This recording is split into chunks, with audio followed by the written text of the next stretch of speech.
per portar-los i de més coles que també formen part d'aquest cor que ens cantaran les cançons.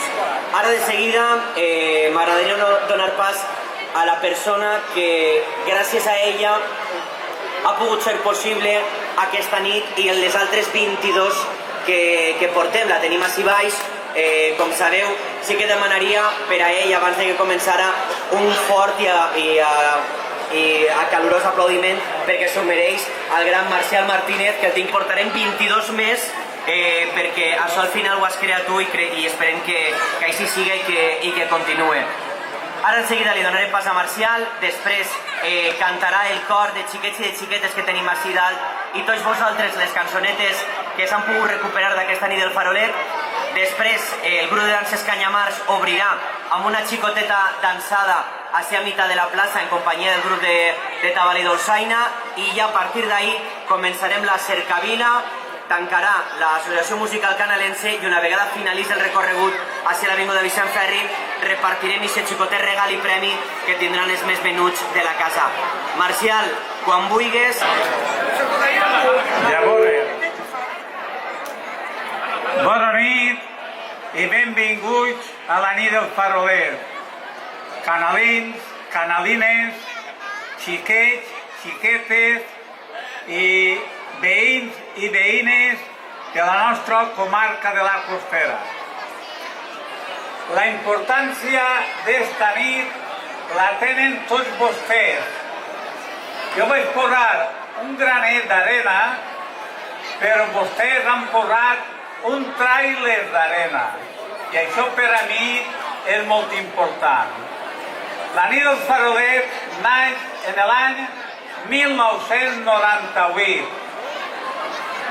Érem així alrededor de 20 persones, no n'hi havia més, xiquets, xiquetes, abuelos, abueles, pares, mares, i vam fer el recorregut per així per l'avinguda i en cada cantó fem una cançoneta. El personal que estava prenent la fresca es va unir al passacarrer que vam fer nosaltres i el grupet es va fer més gran. I així ha anat cresquent, així, donant calor a la festa i a l'any que ve que puguem disfrutar un altre mes. Bueno, que disfruten de la festa.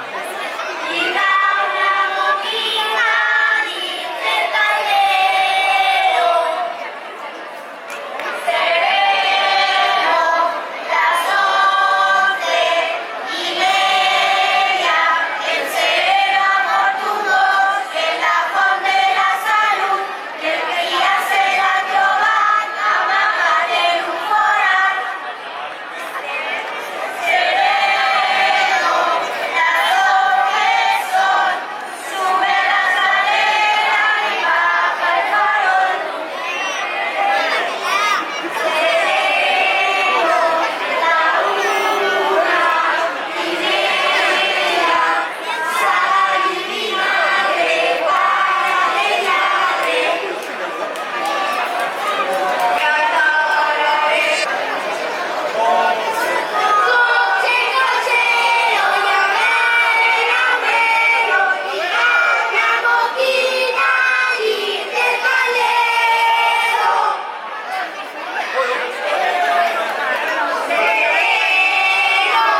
chulo, guapa.